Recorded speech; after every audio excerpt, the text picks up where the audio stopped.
Hey folks, this week we're talking about Flatpak and the little bit of a hiccup that they've had in development and how they're getting back on the right direction. We're talking about the new Turris Omnia router that you might be able to afford, but it looks really impressive if you can. There's KDE Plasma news. We get a little geeky with the security, both with AMD Zen, RD Seed, and a couple of misconstrued security articles. We set those right as well. Then there's Fedora 43 and some big Gnome news when it comes to Wayland. You don't want to miss it, so stay tuned.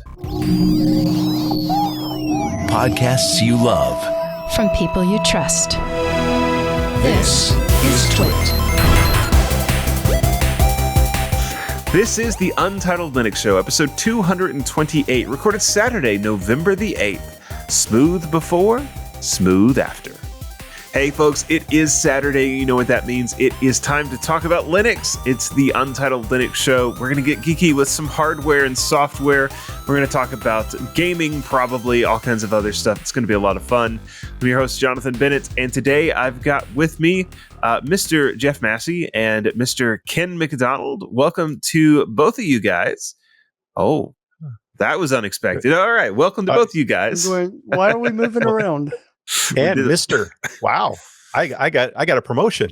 Yes, up to Mr. Yeah, it's been a pretty good week. I got that promotion about 25 years ago. Is it a pretty good week, Jeff? Yeah, I actually got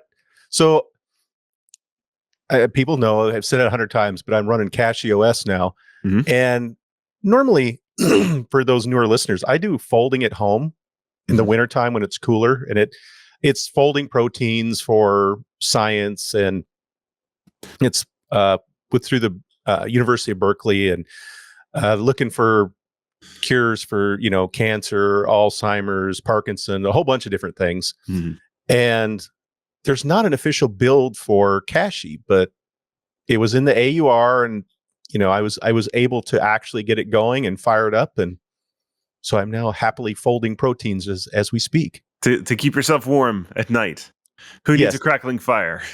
Just have a crackling GPU. Yes. Fun. All right. And FastFetch says I'm now running on Kubuntu 2510. Did you have problems with Kubuntu this week? No, because I'd actually updated last weekend. There were some problems with the Kubuntu website this week, if I remember correctly. At least it's saying Kubuntu because of the desktop, but it's actually Ubuntu Studio. Ah, yes. Yeah, it wasn't as bad as it could have been. They weren't serving malware like another distro was a couple of weeks ago. I believe the SSL certs just went bye-bye. And so that was the deal. It was TLS, right? In this case, it wasn't a D. Well, it may have been a DNS problem underneath, but one few time it wasn't DNS, it was TLS. Yeah, it seems to be back up now, if I understand correctly. I saw that as one of the stories that we could have covered in more detail. Ken, to get us started on actual stories, you've got here one about Flatpak, everybody's favorite way to launch applications. What's going on in that world? Well, thankfully, this week, Bobby Borisov wrote about Flatpak development restarting. Now, according to Bobby, Red Hat's Sebastian Wick has shared some interesting insight into Flatpak's development following the version 1.17 pre-release. This is the first update that we've had in 6 months. Now, Sebastian acknowledged that Flatpak had reached a stagnant phase earlier in 2025, with development slowing and open contributions piling up. Thanks to renewed efforts from longtime contributors, along with new maintainers stepping up to review and merge code more actively, development has restarted. The project has reorganized and streamlined its review process, resulting in Flatpak 1.17 pre-release. It begins a new unstable series, hopefully paving the way toward a stable release later this year. It introduces a series of technical refinements and new capabilities designed to make this pre-release more reliable and easier to integrate across Linux distributions. These capabilities include up-to-date documentation, pre-installed app definitions, enhanced Open Container Initiative support, and a updated permissions model. We also see work continuing on a new systemd-appd service that will help authenticate and manage running Flatpak instances. There are new efforts underway to improve desktop integration. Now, I've just touched on some of the highlights from Bobby's article, so I do recommend reading it if you do want more details. Yeah, interesting. I went back to look at the future of Flatpak, and apparently that was a talk that was given at Linux App Summit 2025 about 6 months ago. Yeah, it's interesting. I wonder if some of this is because of the growing popularity of Snap. Could be. Or is it growing popularity of app images? App images have been around for a very long time. Yeah, and I'm not getting any more popular? I don't think so. No. They seem kind of leveled off. At least when I see packages, I almost never see an app image. It's either Flatpak or Snap. Mm-hmm. I think we're going to see the exception to the rule then later tonight. Yeah, I have an app image that I'm running right now to be able to do stuff. And I've run them. It just doesn't seem as I run across them near as much. Well, it's not the new hotness anymore, right? Yeah, it's just my anecdotal, observations. But I'll be honest, I didn't know that Flatpak was having some hiccups in their road. I just thought they were still developing as normal. And yeah, well, apparently they did when they put out their latest blog that Bobby read. Yeah. Seems to be better now. I'm curious why one of their previous maintainers stepped down. I've not seen any details on that. Like, I'm wondering if was part of the shakeup. We talked about multiple companies were changing how they were investing in open source. I'm just curious if this was part of that shakeup. And it sounds like maybe Red Hat, because I think Sebastian is a Red Hat guy. Maybe was told to step up, and Red Hat is taking on a bit more of that maintenance. Perhaps. We will see. All right. With Flatpak, does it help with managing KDE much? No, I don't think so. But talking about KDE, that's a terrible one, man. Talking about KDE, Jeff has a story on it of shaving off some memory usage and fixing things. What is new with KDE, Jeff? Well, KDE Plasma 6.5 just came out, and it's even had a couple of bug fix releases, but there are things happening with the planned 6.6 release. So Nate Graham is out with another blog talking about what's coming. And he lists some fixes in 6.5.1, 6.5.2, and 6.5.3, which make the system more stable. The point, 6.5.x, those are polishing updates. Now, if you don't have 6.5.3 yet, don't worry, it isn't fully released. But it should be on November 18th, and it'll be making its way down your repository path to your favorite distribution. The main reason for this story, though, is to talk about Plasma 6.6. Now, one of the big things is 6.6 has reduced memory usage by over 100 megabytes by unloading wallpaper images, which are not needed anymore. Now, because of how this works, it breaks tiled wallpapers for technical reasons. But to get around that, there's a new tiled wallpaper plugin, so you can still have tiled wallpapers. It just takes a different plugin now. The way they did this, there just wasn't a way around it. They kind of coded themselves into a corner. It's just kind of an incompatible methods. Now, the developer did note that the memory savings is assuming a 4K screen. If you have a regular high-res screen, 1080p with basically a quarter number of the pixels, then you're going to have a quarter of the memory savings. So keep that in mind. It scales with your window resolution. also fixed is dragging and dropping between X Wayland and native Wayland windows is now much less likely to crash and should work better overall. Toggling Bluetooth will no longer briefly freeze the UI, and also changes the current activity is now stored in the state file and not in the config file. Now, there's been bug fixing and polishing of the interface as well, such as the developers have clarified an unclear label in the OpenConnect VPN authentication dialog. Oh, tongue twister. They added another page to the HDR calibration wizard to figure out the maximum full screen average luminance. And if you've been playing with 6.6 and changed resolutions, or you shifted your screen arrangements, that should no longer cause your icons to shift. Now, some of the biggest changes to 6.6 is the ability to limit a virtual desktop to only the primary screen. If you have a network you would be able to connect to, that you would like to connect to, there's now a button on the network widget which allows connection via a QR code. Something big which there's been positive feedback about is how the Dr. Conky crash reporting system now notices crashes for non-KDE apps as well. It will prompt you to report the crashes to the developer.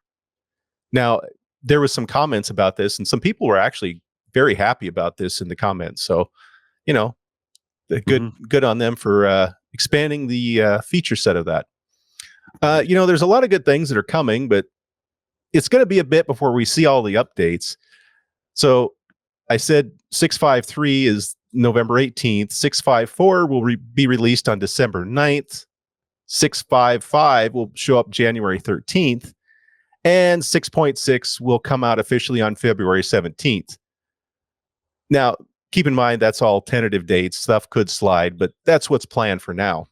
And there's a lot of soft freezes and beta steps between the 6.5 series and the 6.6 series. I'll cover them more as they become more solidified, but, there's some, like I said, soft freezes, betas 2, beta 3s, RCs, we'll cover that in the future. But so currently 6.6 is an alpha. So if someone wants to try it, they can, but expect things not to be totally smooth.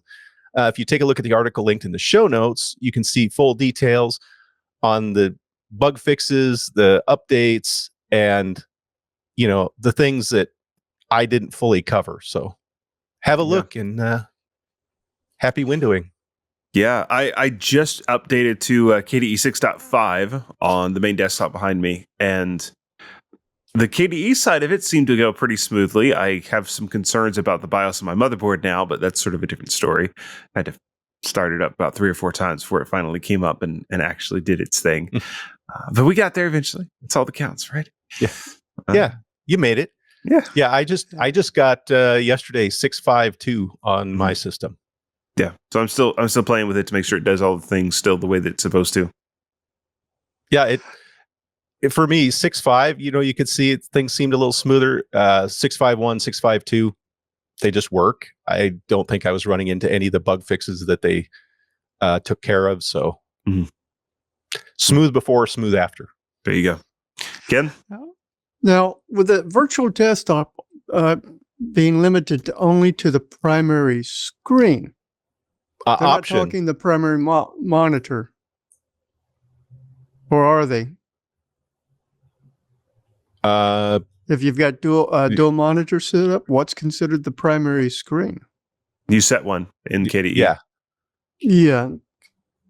You pick what you want, and it's usually the one that if you set that option. Yeah, you don't have to limit it.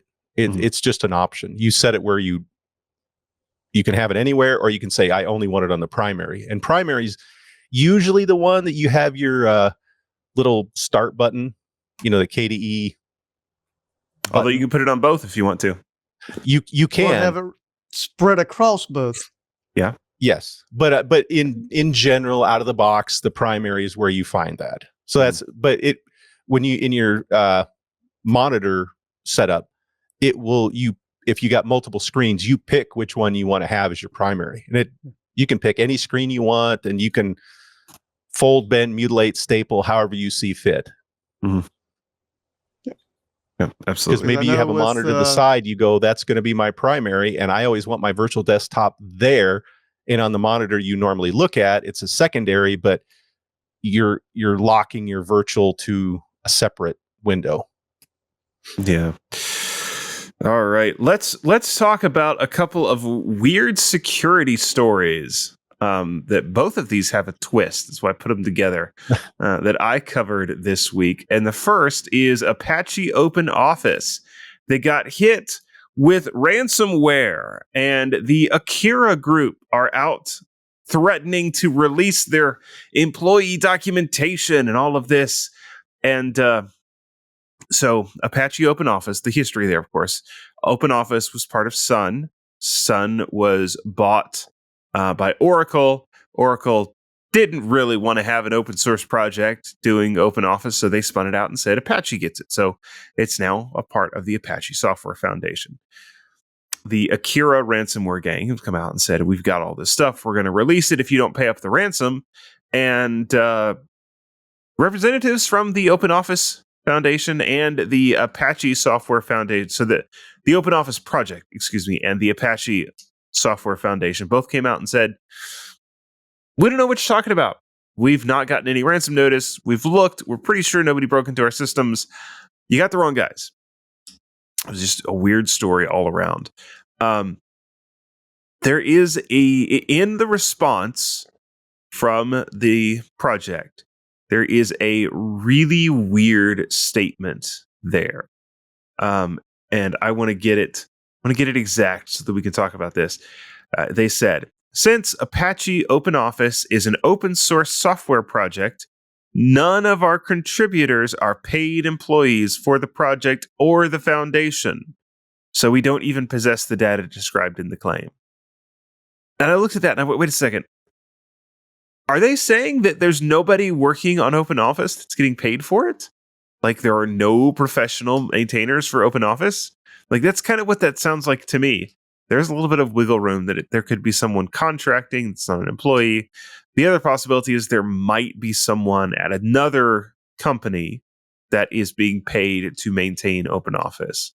And if you sort of read between the lines, that might be what happened here. The ransomware hit some other company that happened to have documentation about Open Office. It's unclear exactly what's going on there. But as far as I can tell, Open Office themselves were not hit by any ransomware, but there is this sort of troublesome statement that, no, we're not paying anybody to work on Open Office. Like, maybe you should be. I'm pretty sure the guys at LibreOffice are paying some of their people to work on the source code, so maybe you should be.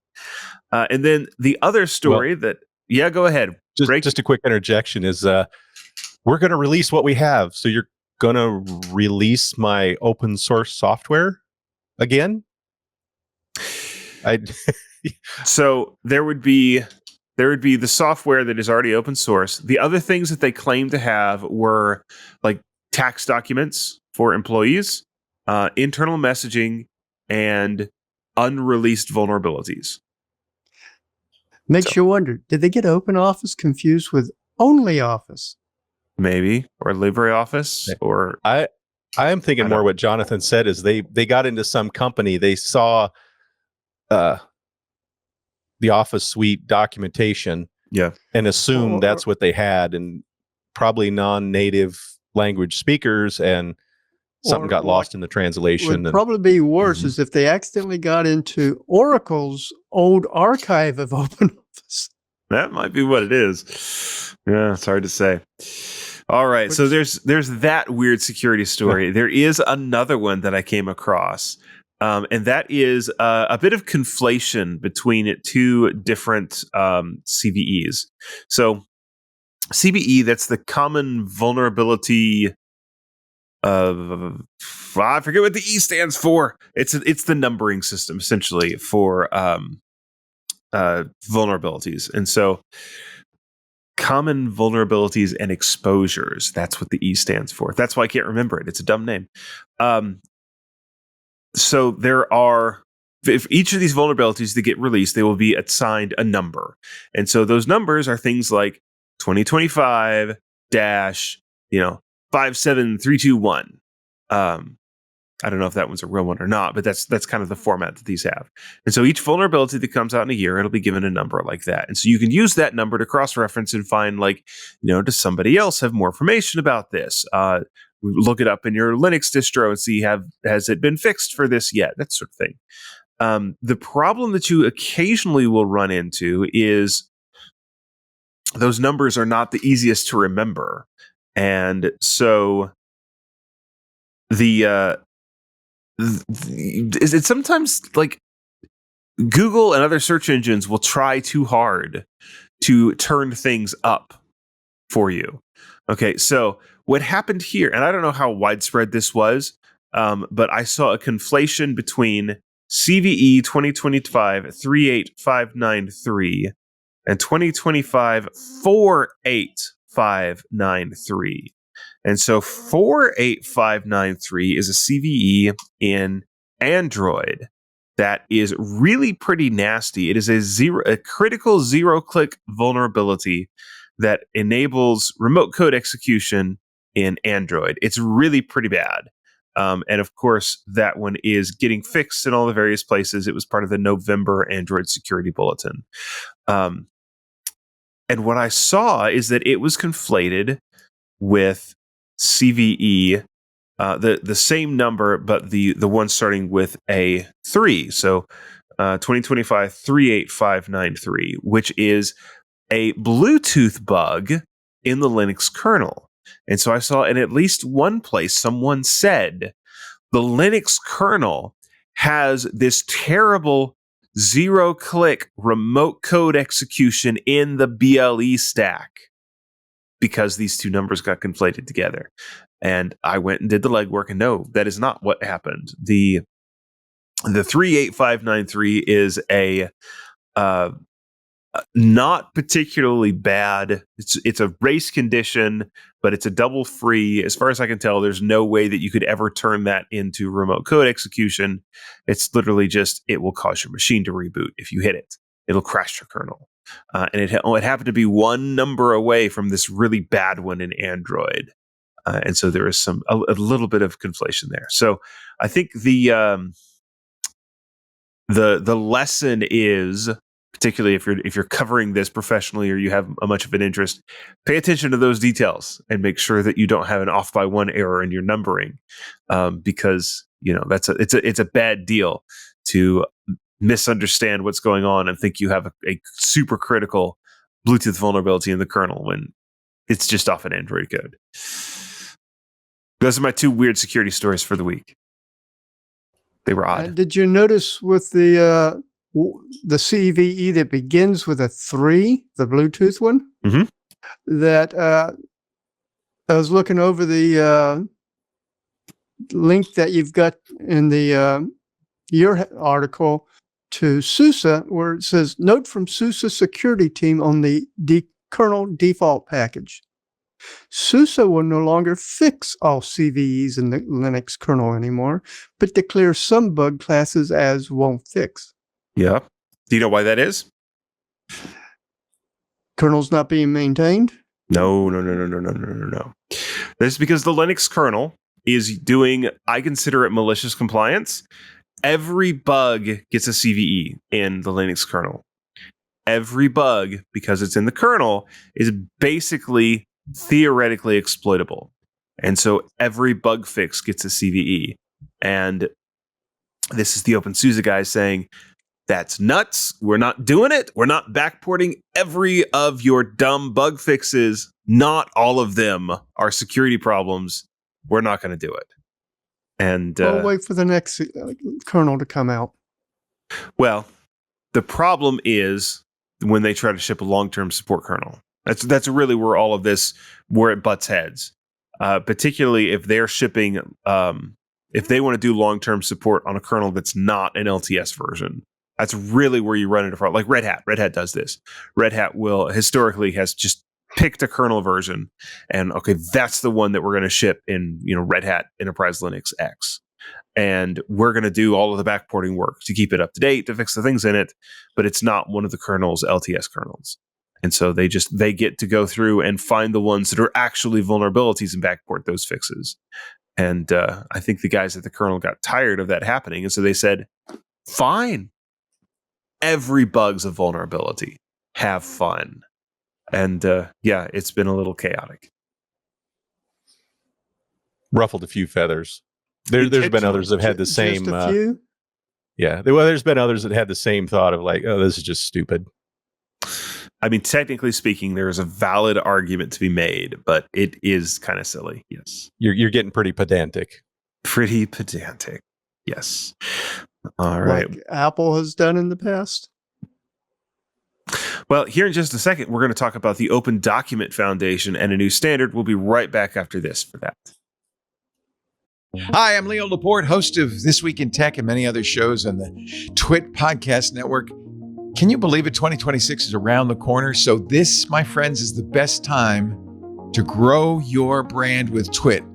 Nobody understands the tech audience better than we do. We love our audience, and we know how to effectively message to them. We develop genuine relationships with brands, creating authentic promotions that resonate with our highly engaged community of tech enthusiasts. You know, over 90% of TWiT's audience is involved in their company's tech and IT decision-making. Can you believe that? 90%, 88% have actually made a purchase based on a TWiT post-read ad. No one comes close. We're the best at this. As one TWiT fan said, I've bought from TWiT TV sponsors because I trust Leo and his team's knowledge of the latest in tech. If TWiT supports it, I know I can trust it. You cannot buy trust like that. Well, actually, you can. You can buy an ad on TWiT. All our ads are unique. They're read live by our expert hosts, Micah Sargent, me. We simulcast all during the shows on our social platforms, so everybody can be watching live.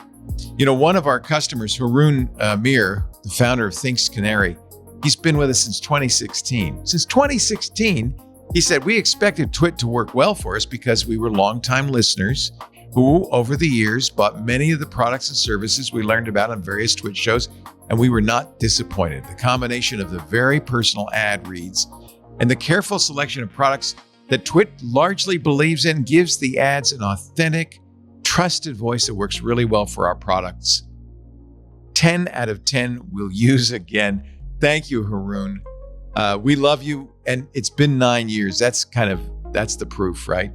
Partnerships with TWiT offer valuable benefits, including over-delivery of impressions. You get presence on show episode pages, so there's a link right there that our audience can click on.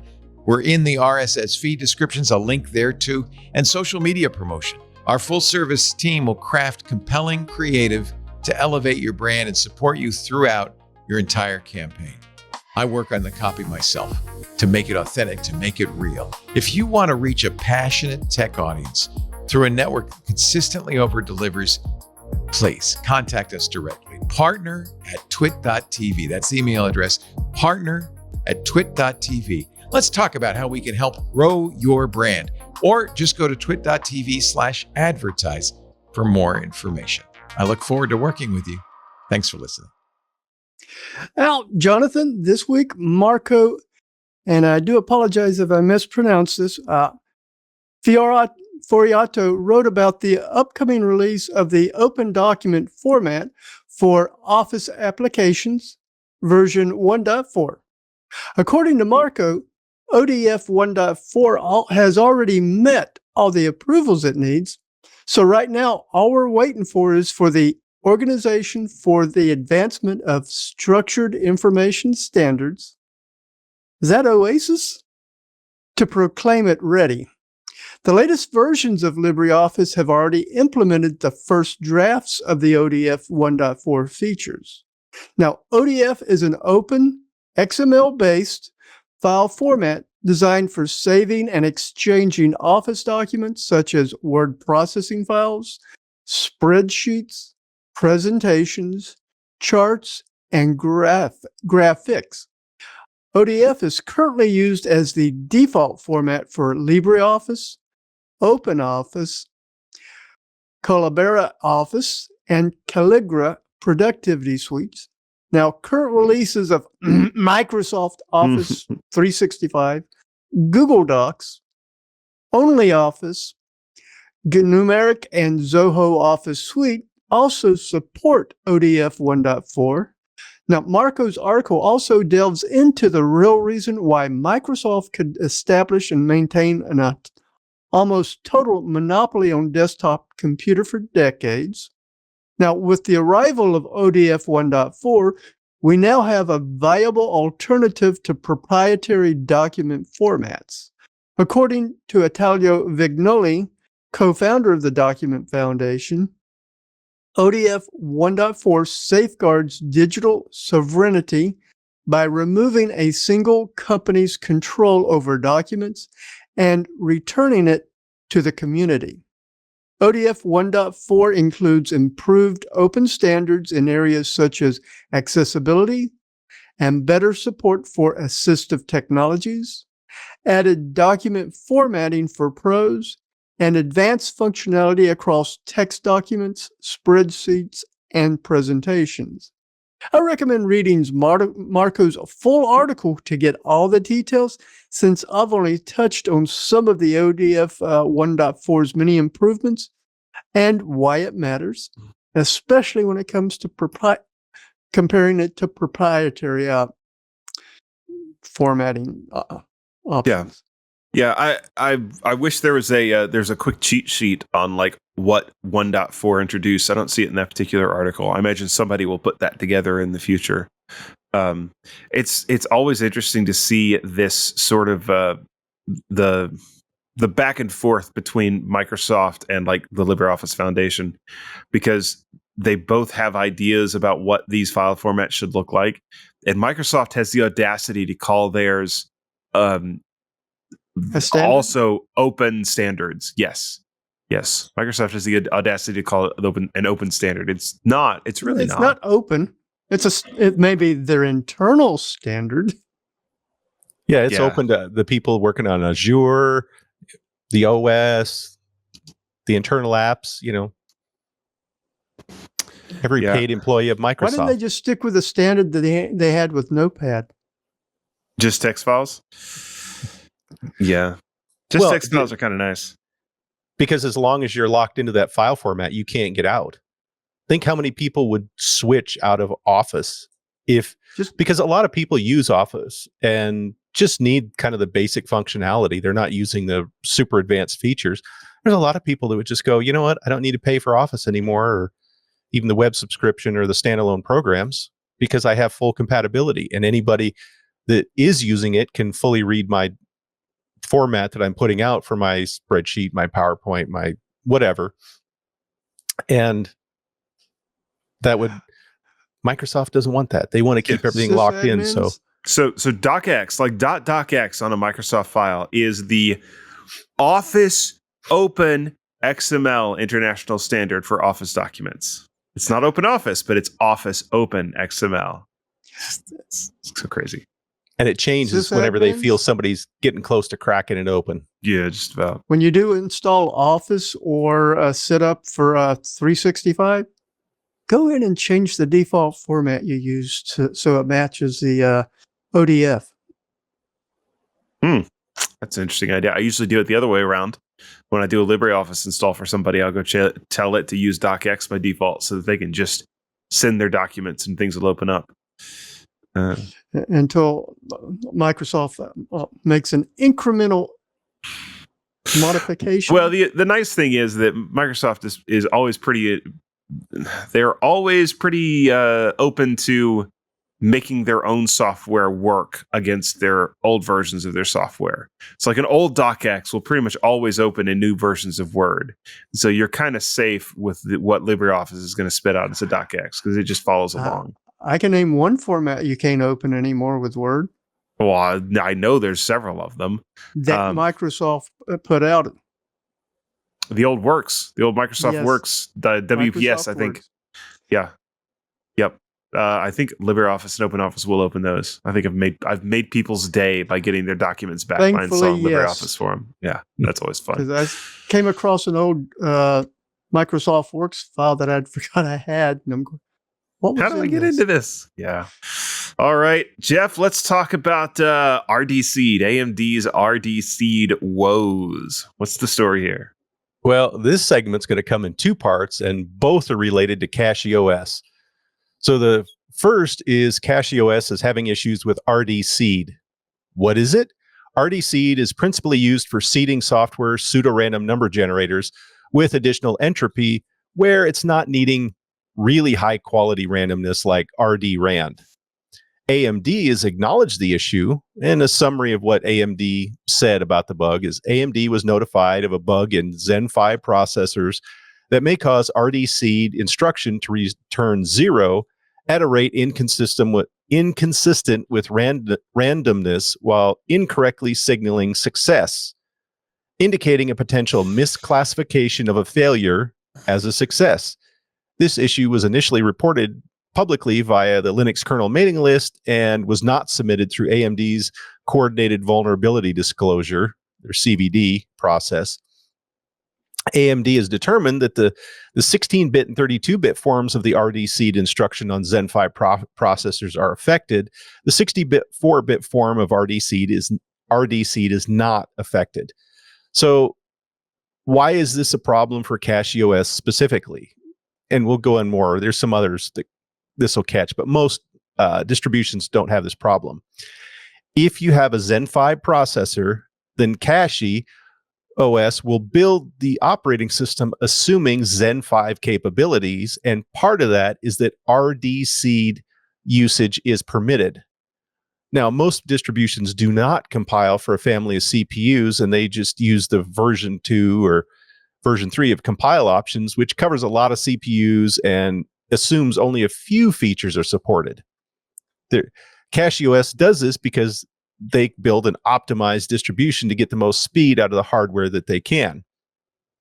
There is some discussion on how to handle this, and it comes down to two fixes.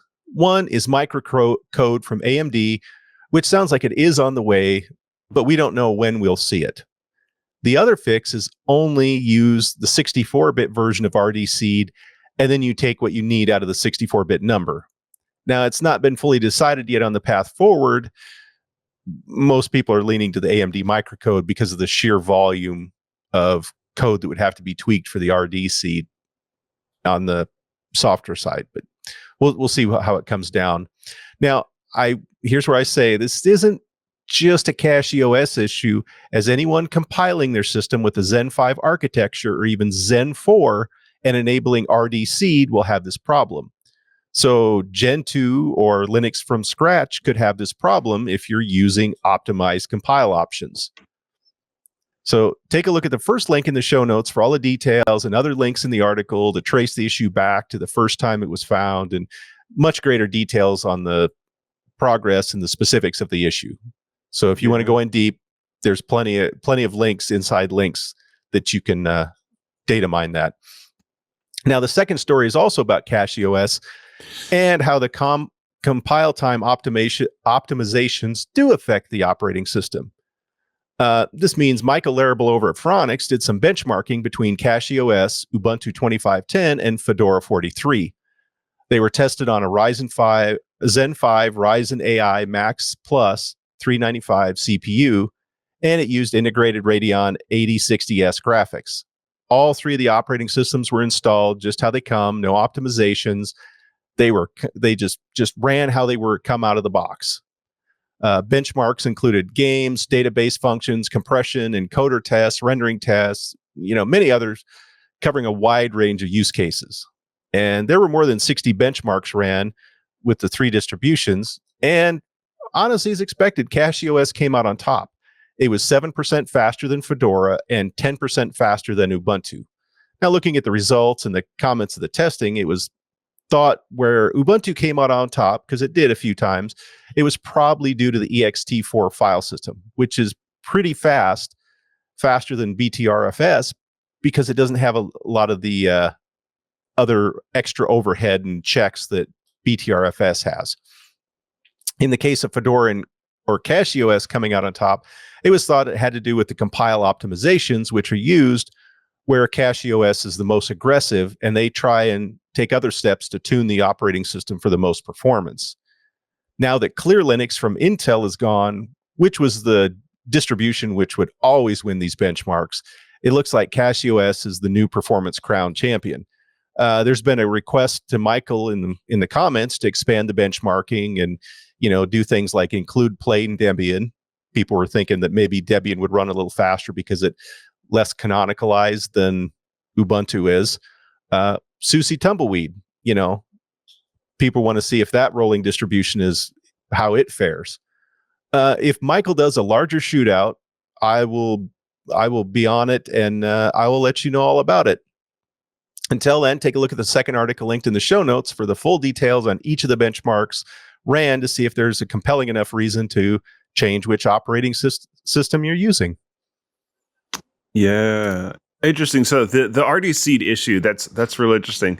I looked into this, and so really what's happening is, you're supposed to get like a is it the 64-bit that's broken or 64-bit that seems to be working? 64-bit works. It's the 16 and 32 broken. So you say, hey, I want a 16 or a 32-bit number, which that's going to be a big number. It's going to be some random number.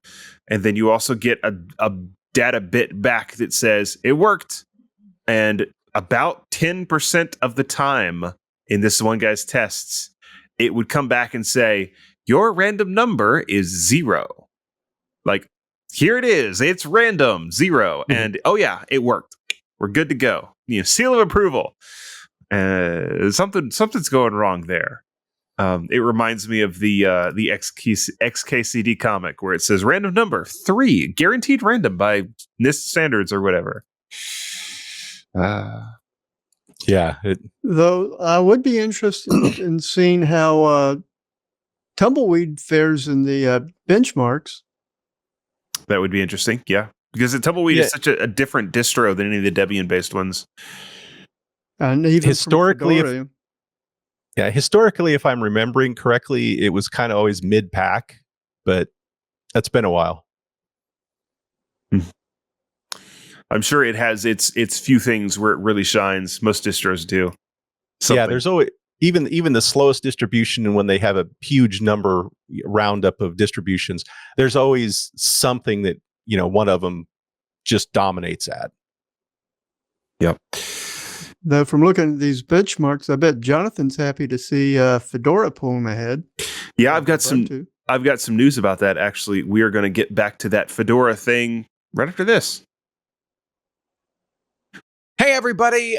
Leo Laporte here, and I'm going to bug you one more time to join Club TWiT. If you're not already a member, I want to encourage you to support what we do here at TWiT.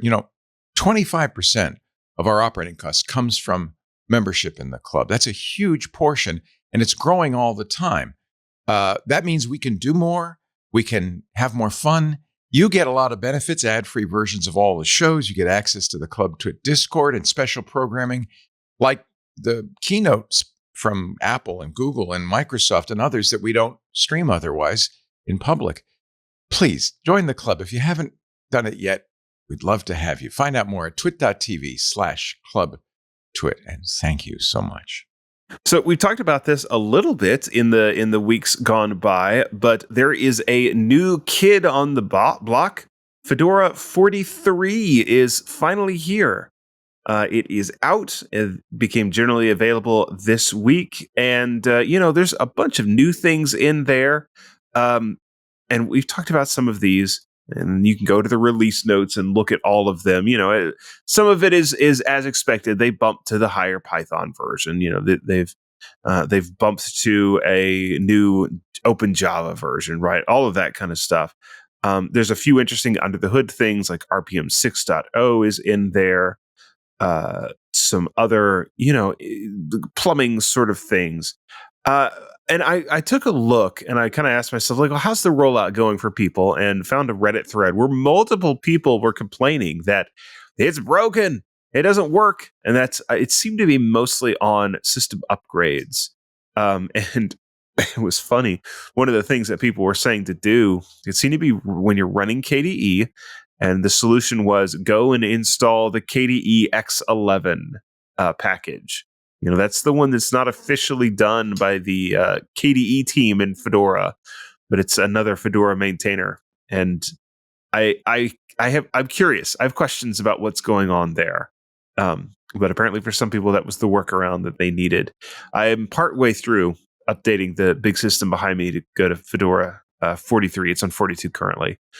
I will let you know if I have problems with it. I don't anticipate it, but I have had to fight with Fedora in the past. So far, the only problems that this machine gives me is it tends to hang at BIOS for a couple of minutes, and I get too impatient and go twiddle the power button multiple times before I walk away, and it finally boots up. But yeah, Fedora 43, it's out. If you are a Fedora fan, it's probably time to go and get it. Jeff, do you run Fedora anywhere? Not anymore. Right. I did for a while, but now I just got Cashy and Ubuntu. You need to buy another machine so you have someplace to put Fedora. I'm trying to remember if the Lenovo ThinkPad I've got, if I'd put a Fedora on it or not. You could? I did it one time, I know. I don't know if it's still there. As a real install or a virtual machine? Real install.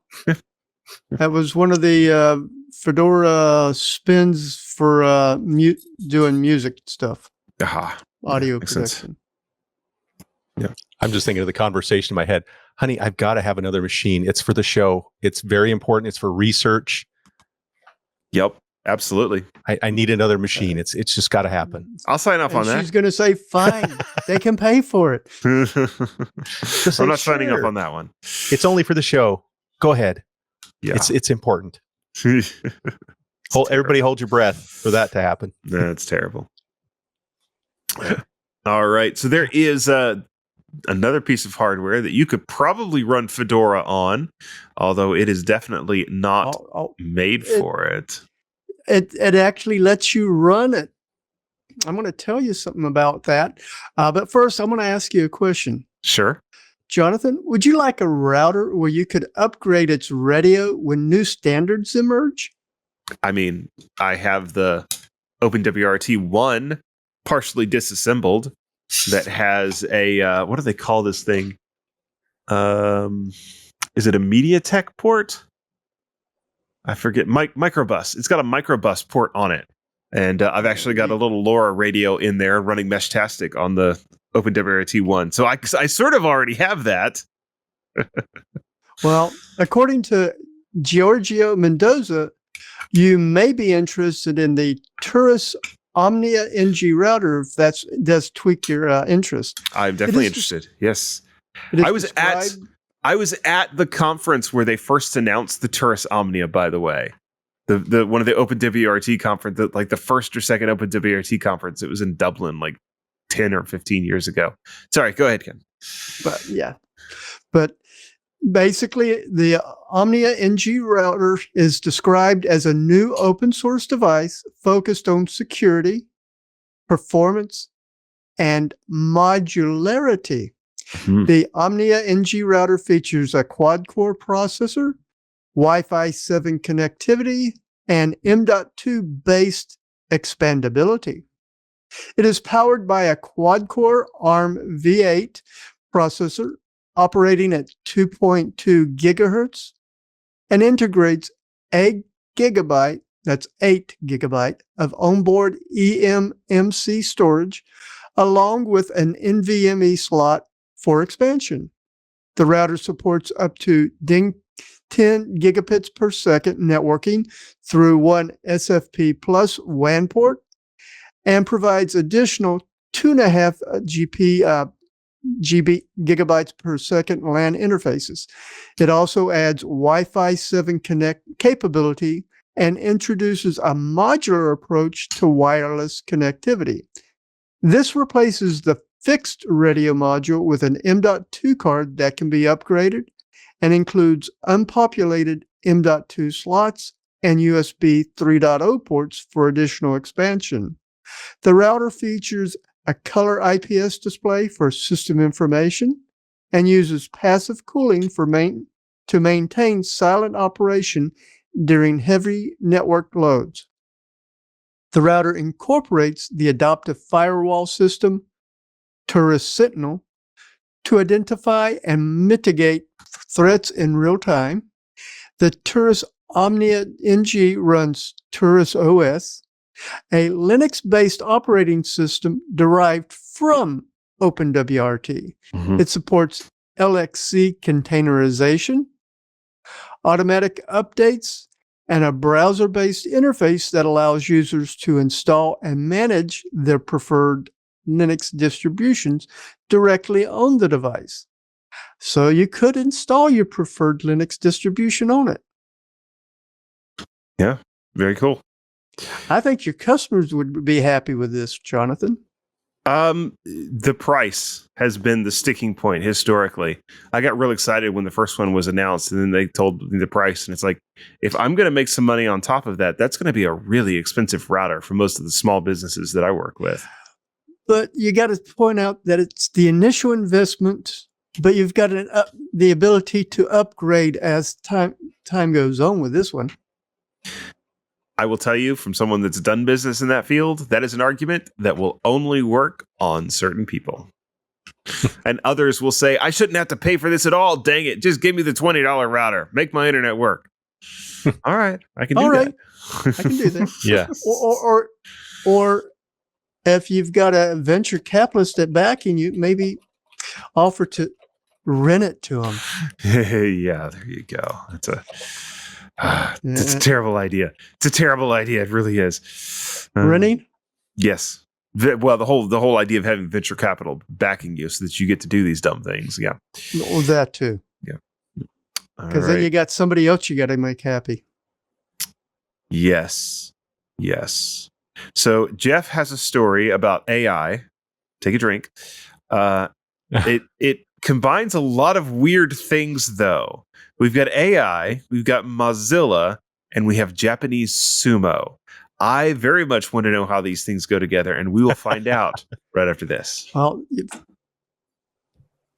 Hi there, Leo Laporte here. I just wanted to let you know about some of the other shows we do on this network. You probably already know about This Week in Tech. Every Sunday, I bring together some of the top journalists in the tech field to talk about the tech stories. It's a wonderful chance for you to keep up on what's going on with tech, plus be entertained by some very bright and fun minds. I hope you'll tune in every Sunday for This Week in Tech. Just go to your favorite podcast client and subscribe. This Week in Tech from the TWiT network. Thank you. So AI is always an issue, and while it can do great things, it can greatly screw up things as well. Case in point, it caused the ending of the Sumo group. Sumo stands for Support Mozilla, and it's the Japanese language support for Firefox and other Mozilla projects. This group is one of the oldest and most dedicated groups in supporting Mozilla.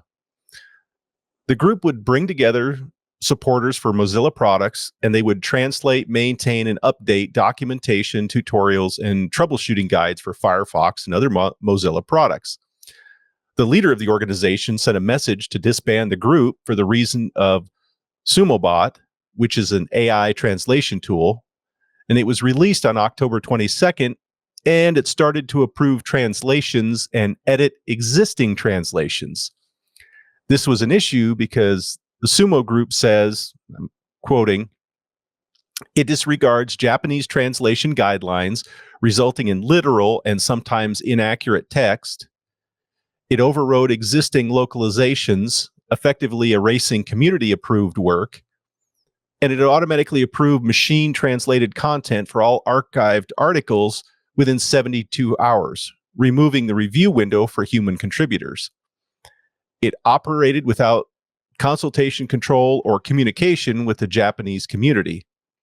The result of this was over 300 existing knowledge base articles were overwritten by SumoBot. The leader then said the following: I quit to contribute to support.mozilla.org. I prohibit to use all my translation as learning data for SumoBot and AIs.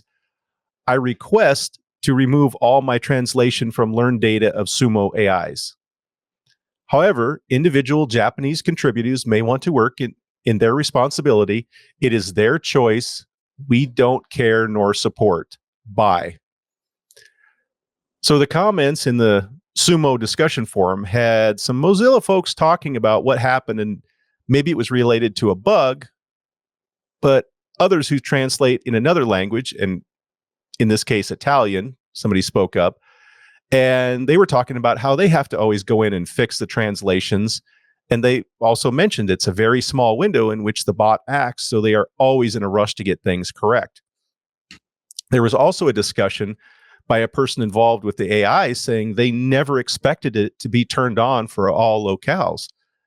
They expected it for the 20 languages which do not have an active translator person or group. So they have roughly 20 languages that are kind of orphaned right now, and nobody's helping work on them. And he thought that's where the bot was going to be used.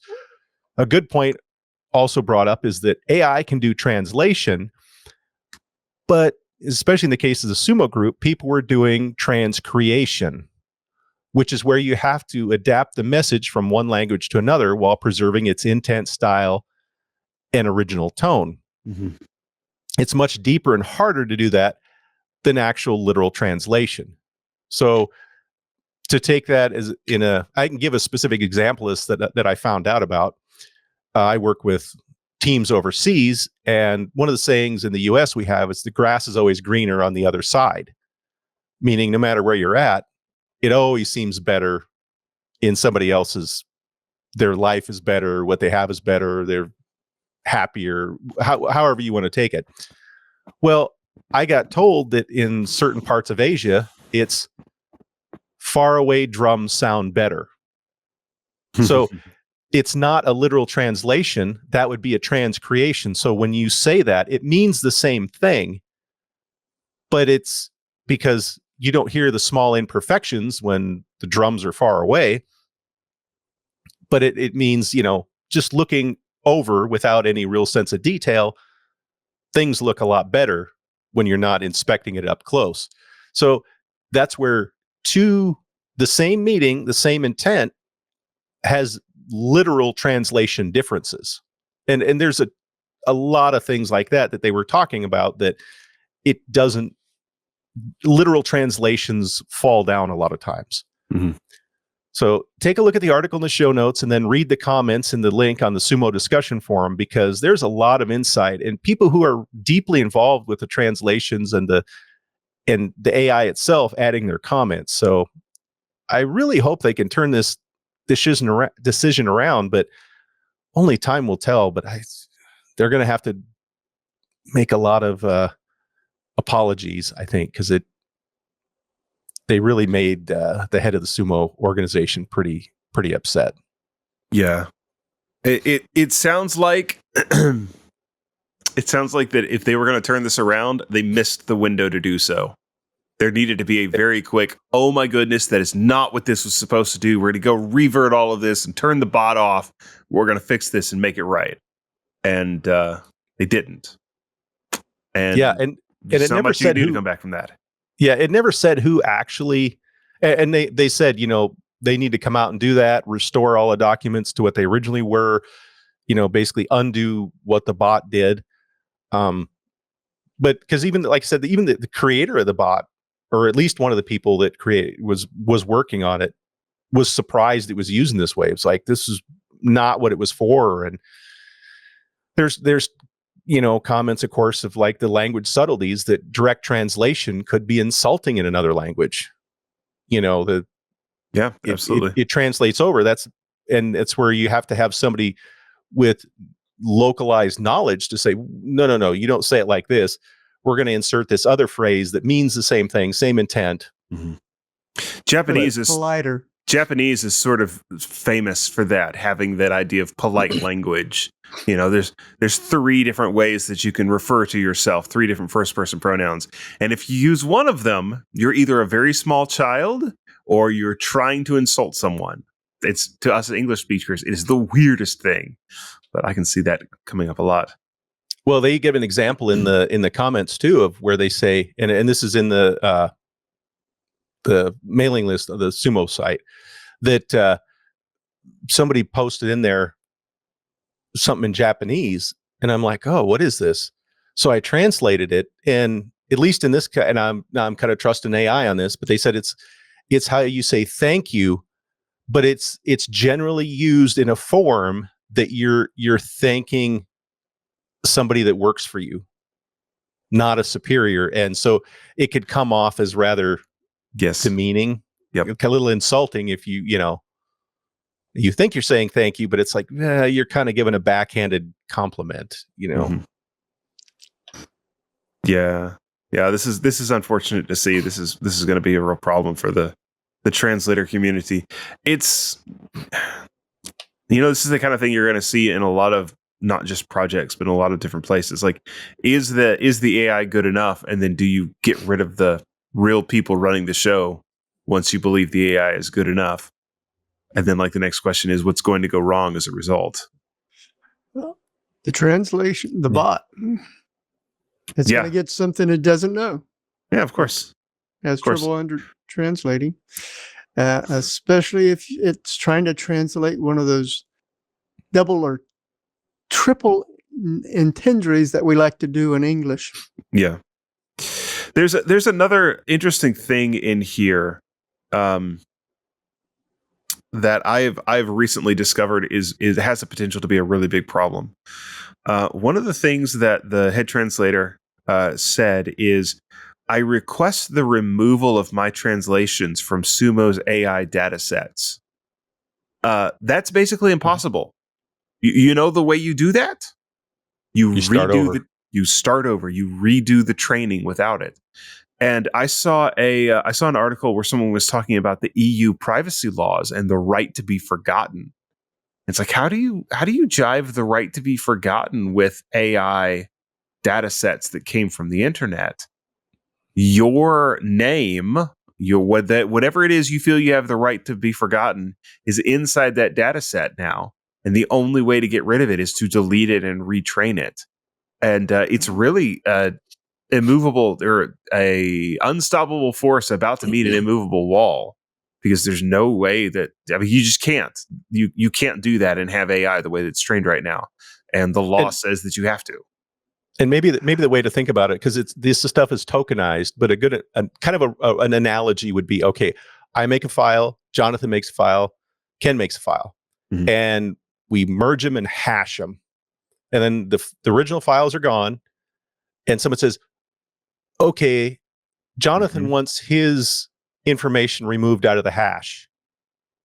All that stuff is so mixed together, there's no way to get it back out. You can't. The only way is you'd have to generate a new hash, just saying, oh, now we're going to get the original Jeff file and the original Ken file, and then hash that, because you can't pull it out.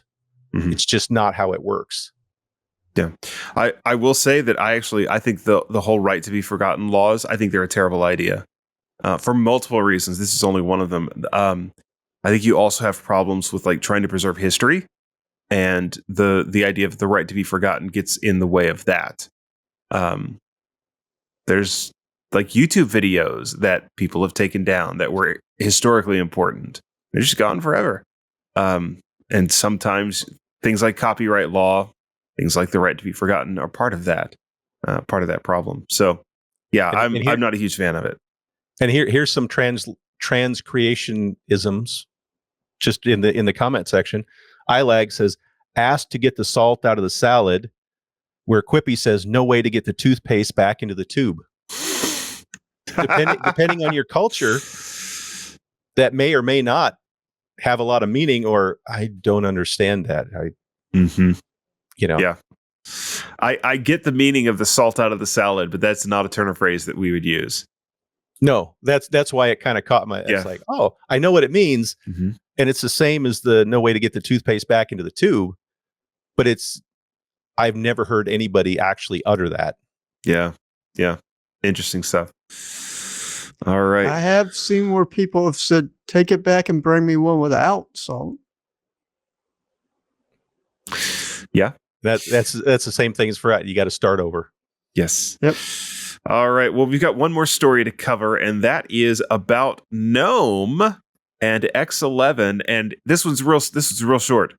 Gnome has merged a pull request to drop the X11 backend. It's gone. No more X11 Gnome. That's it. That's the story. Bye-bye. Bye. But what about X11's applications? They'll still work because you've got the shim. The X-Wayland. Yeah. Wayland shim. Yeah. So this is just the back end going away.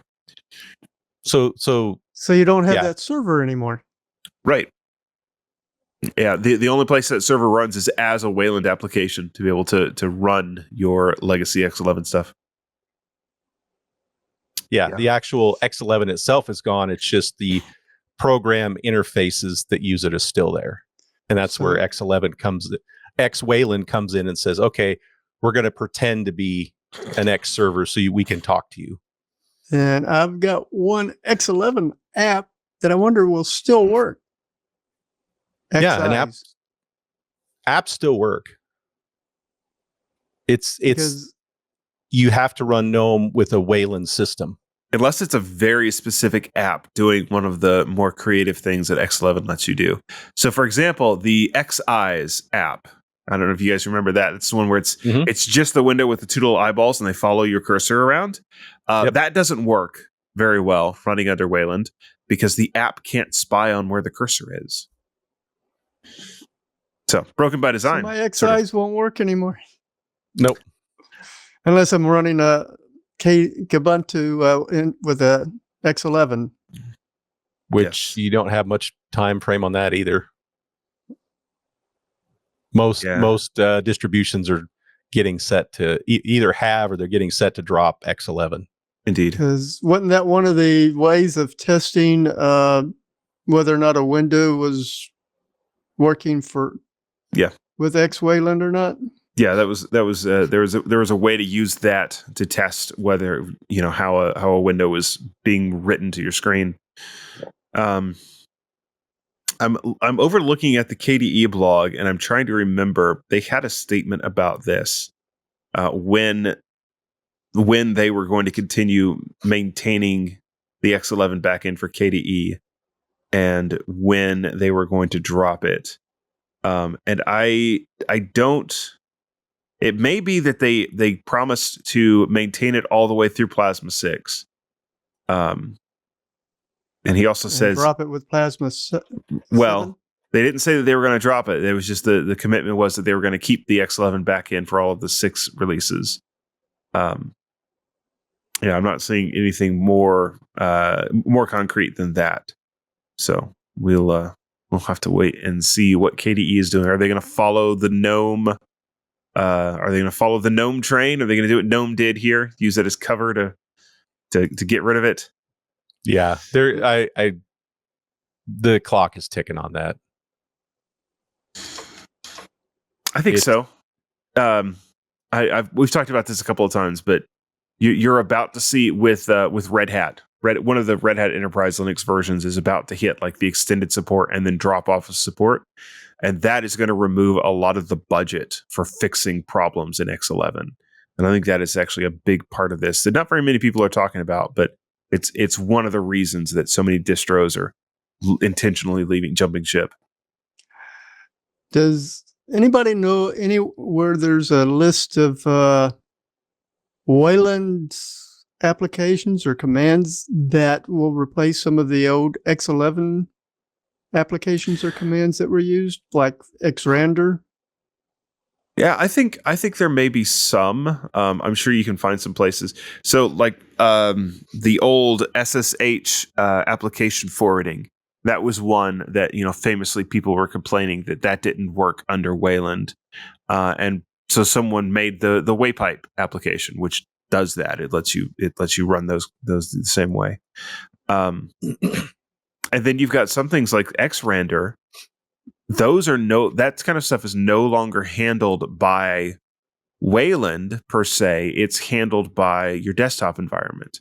And so all of those things are now, inside of, so for example, in KDE, it's now part of KScreenDoctor is what you would use. And GNOME, I'm sure, has its equivalent command. Because that's kind of what Wayland did. Is it said a lot of this code that was inside X11, it doesn't make sense to have there when so much of this is being done by the desktop environments. It just sort of moved that area of responsibility to the desktop environments. And does But the I'm trying to think, desktop there was environment provide some way to do that from the terminal? Dude, so K-Screen Doctor is what it is in KDE. I'm sure Gnome does.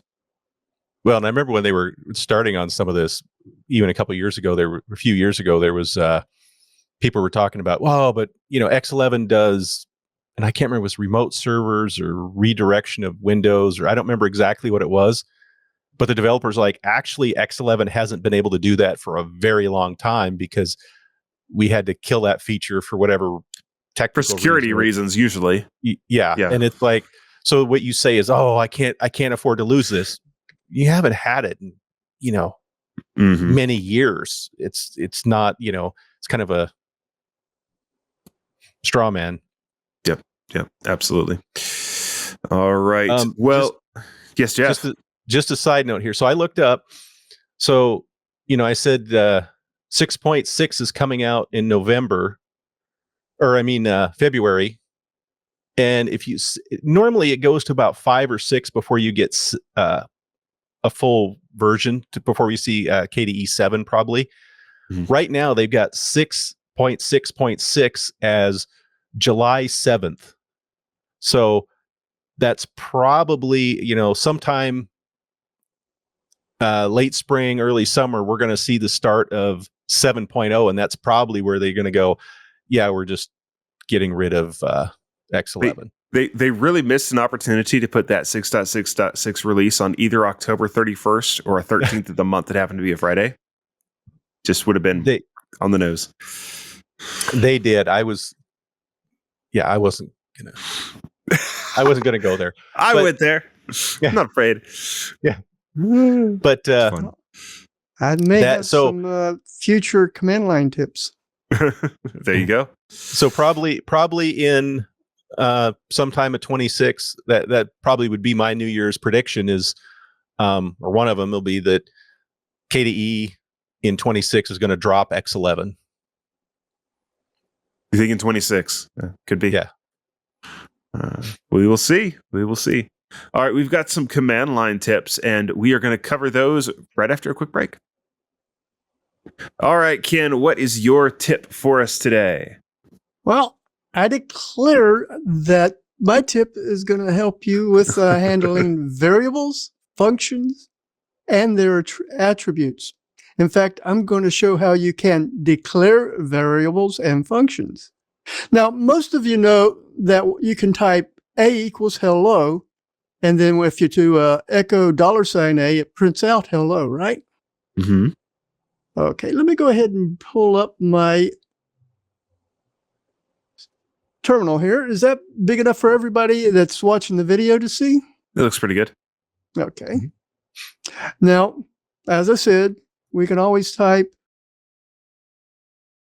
let's get it. Give that the thing. As I said, A equals hello. I don't want that. I want that. And then we can echo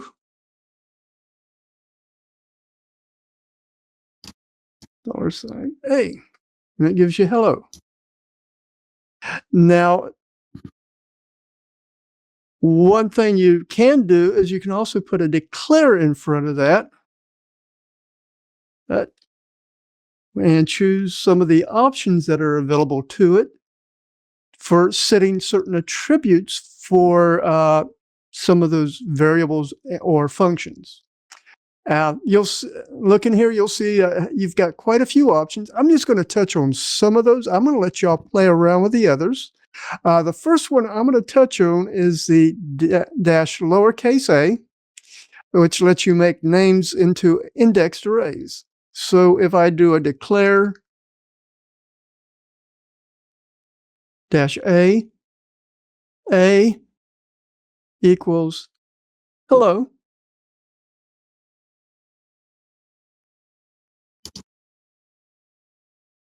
I'm just going to say A. And now we can type in echo or A equals, let's go A A bracket. Ooh. I'm hitting 1 equals get the right, get my keys, hands on the, find the, there we go. Let's put that in quotes.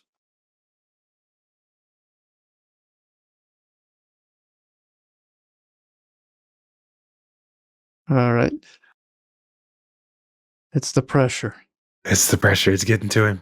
Get it. Okay. So if I just type, let's go back up to echo A, it still gives us hello. Let's put, where's that bracket?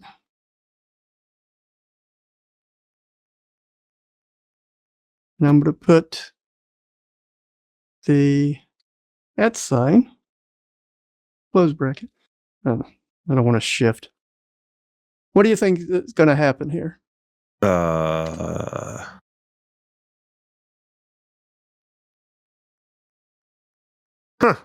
Not that. All right. So how do you dereference it then? If that's the way I would expect it to work. Yeah. Let's see. Is that the way you expected it to work too, Ken? No, I'm trying to Oh, remember. okay, good. Because let's do this. But another option that you can use is a capital A for making associative arrays. And the associative arrays where it treats it as a key and value. It looks like you can't do it with just the $sign. It has to be $sign curly brackets. Yeah, I think you're right. Curly brackets. It is curly brackets. But it's square brackets. So yep. Yeah, okay, that did work.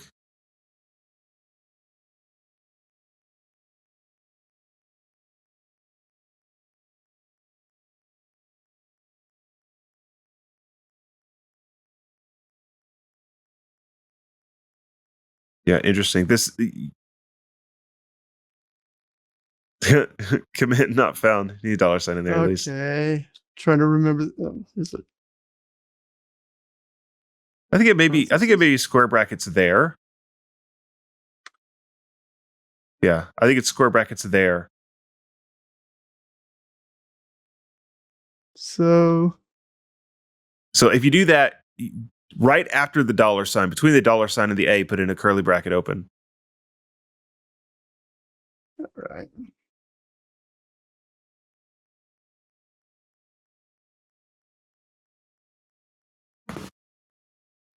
Put the curly bracket here, you're saying? Oh. Yeah. The open curly. And then the A. And then the open square bracket. And then you're at. And then close the square. And close the curly.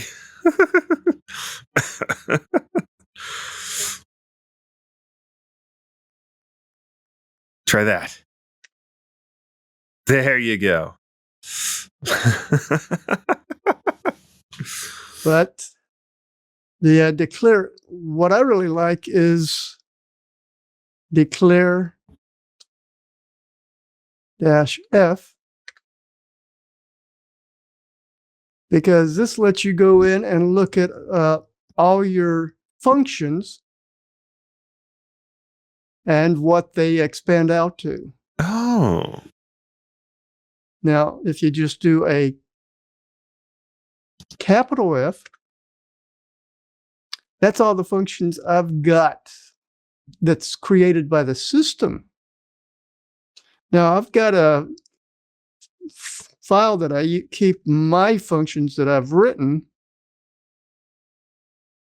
and I can load it with this command. It's an alias to the actual file. And at the bottom of that, I'm going to pull it up here. Let's see. that's the actual file. myfunctions.sh. Mm-hmm. And this gives you the end of it. And you'll see I've got the declare capital F. Mm-hmm. And then I made sure I actually had to go through and rename some of them so they began with a capital letter. And then I used the grep-capital E and search for any capital letter at the very first of it. And then I sorted to get this listing when I load that file at the command prompt. Cool. Which makes it easy for me to just go, like, for example, to the connection function. And then I can immediately paste it to the line. And that just sets up my SSH file system. Mm-hmm. One of the other cool things, flipping through the manual for declare, one of the other really cool things in there is you can force a variable to be an integer. So you could do sort of a poor man's typing as in data types inside of Bash. That's really interesting. Yep. And in fact, let's go ahead and you can even do some debugging. This is an example. Let's try. There. And you'll see what this is.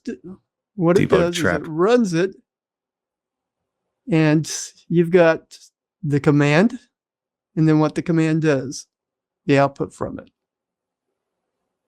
Oh, and very here cool. You see it going through, and one of the commands that you have is declare -function T for a trace function. Now, when you do the normal function, it comes back with inside normal function. Fired for echo finished, and it just does that. But if you come down to the trace, fired for traced function, fired for trace function, debug fired for echo inside the trace function, Notice how you're calling the trace function, and it puts the trapped fired for trace function before it actually does the command itself. Mm-hmm. I can see that being super useful. So that there's the actual file itself. I'm just playing around. Nice. And the other one is the -G for global. So say you are in a function and you realize you're creating a variable, but you want to make it a global variable. The -D would do that. Cool. So it can be used globally. I like it. That is a very useful command to know about. I didn't know that existed at all. I think that's a Bashism, like it's built into Bash. That is built into Bash, because on Fish, it's set is the equivalence. Yeah. That's where you get into that sort of weird gray area of my script only runs inside of Bash, not any Unix shell. Yeah. Yep. All right. And manual page for that, or there is no manual page for it. You have to pull up a manual for Bash to dig into how to use it. Yeah, that makes sense. Built in. That is built in. Yeah. All right, Jeff, you've got a tip again about ButterFS. What are we doing this week? Well, last week we talked about ButterFS Scrub. Well, this week we're going to cover ButterFS Check. Well, where Scrub took care of checksum errors, Check will go in and check the actual file system integrity. And if you have been using BTRFS FSCK, because a lot of times on like the ext file systems, FSCK is one of the main file system check utilities. That's deprecated. And if you use it, it's simply just a link or an alias pointing to ButterFS Check. The link in the show notes is just a direct link to the BetterFS file system documentation. And they do a nice job because they break it into safe and unsafe operations. For example, just running BetterFS space check, it'll scan for drives with the correct file system. You don't even have to unmount your drive. It will say it's mounted, but you can use a force command and it'll do it. But it's considered safe because it will scan the drive, but it's not going to make any changes. Mm-hmm. I mean, you don't want to actually repair a drive that's mounted. Very, very bad to make changes, while flying the plane, so to speak. But it'll look for issues and it'll just report them to you. Now, I'm not going to deep dive into all the options because it's like FSCK. There's a lot of things you can do, but in general, it breaks the sections into you have the safe options, and that's how do you want the data to look, limit the memory consumption in trade for taking a longer scan time. And if you want to look at specific parts of the drive, you can just look at subsections or specific pieces of the file system. There's an unsafe options, which are dealing with repairs and changes in the drive, both fixing issues to rebuilding both fixing issues, and there's also some file trees that you can rebuild from scratch. And, they call out in this section which options to use with care and which ones that if you don't know exactly what you're doing, don't even use the option because you have a chance to really mess things up. Mm-hmm. So, but they're really good about calling out which is which. So take a look at the article linked in the show notes for all the details on how to check and care for your BetterFS drive, and happy scanning. Yeah, super useful to know about. All right, I've got a tip. It's not exactly a command line tip, but it's fun. And that is, I went looking for a soundboard solution, and I came up with Amplitude Soundboard. There's a couple others out there that run on Linux. The one that I found that looked the most interesting was no longer being updated, and so that was kind of a no-go for me. Found Amplitude, and it's really pretty simple. You just have a grid of buttons. You can right-click on one of them, and you get the option to create a new clip here, and then you can click it, and it'll play it. Well, so I'm doing some really fun shenanigans with this, like that the bell sound. I have that set to a hotkey of left alt plus right alt plus B, bravo, the B key. And I then have in my Stream Deck software a command line command to run to send the alt plus B keys to the system. And so I can now just go up and hit the Stream Deck and get the bell to ring. So that took a bit of doing to figure out. And then to route them together, it's actually pretty simple. The application, Amplitude Soundboard, it just creates an ALSA plugin on your Pipewire stream. And so you can open up something like a QPW graph, and just once you've started, whatever you're recording, your Zoom call or whatever, you can just drag and drop the Amplitude node to the record node, left and right. And it just comes up and works. Like it took a bit of fiddling to figure out for the first time, but it seems to be working fairly well. And I enjoy it. It's fun to play with. It'll be my D&D sound effects. So and I have the page up, and there's a lot of audio file formats it supports. Mm-hmm. So whatever you have your sound clip in, it's probably a supported clip. Yeah. Yep. Absolutely. That's what it looks like. Yeah, there you go. That is what it looks like. And I started that from the command line. The app image, yes. We were talking about app images earlier. Yes, it is an app image. A pretty cool one too. I enjoy it. It's fun. Yeah. I just got to get some sound clips now. I very carefully went looking for clip libraries that are, licensed Creative Commons or, no copyright, all that good stuff. They're out there. You just have to do a little bit of legwork. All right. Let's give each of the guys, if they want it, the chance to plug something or get the last word in. We'll let Jeff go first. Nothing really crazy to plug. So Poetry Corner. Here's about some hardware again. Long ago, your capacity mattered, storing dozens of floppies on platters. Your 20 megs, ample space. Now, that's far from the case. My sledgehammer, your cylinders shattered. Talking about old spinning rust hard drives. Yes. So, you know what? Have a great week, everybody. We love seeing you here. Be sure to come back. Yep, absolutely. Ken? Well, I've got in the show notes a link to a article that Thina Kumaragarunnathan wrote. It's a compelling opinion piece about self-hosting versus streaming.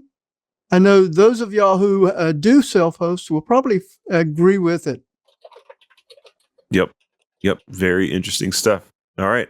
Appreciate you guys both being here. It's been a lot of fun. All right. And one thing about those who are not in Club TWiT, when we talked about the language translations, there has been a lot of talks from various languages about how things translate and don't translate. So you're missing out on a lot of interesting information. Immediate feedback. Yes. It's been great. All right. I do want to plug Hackaday. That is the current home of Floss Weekly. That's where those are at. That's also where my security column goes live every Friday morning. So if that's something that tickles your fancy, feel free to go check that out over at Hackaday. Just want to say thank you to everyone that's here, those that watch or listen, whether you get us live or on the download. We appreciate it. And we'll be back next week on the Untitled Linux Show.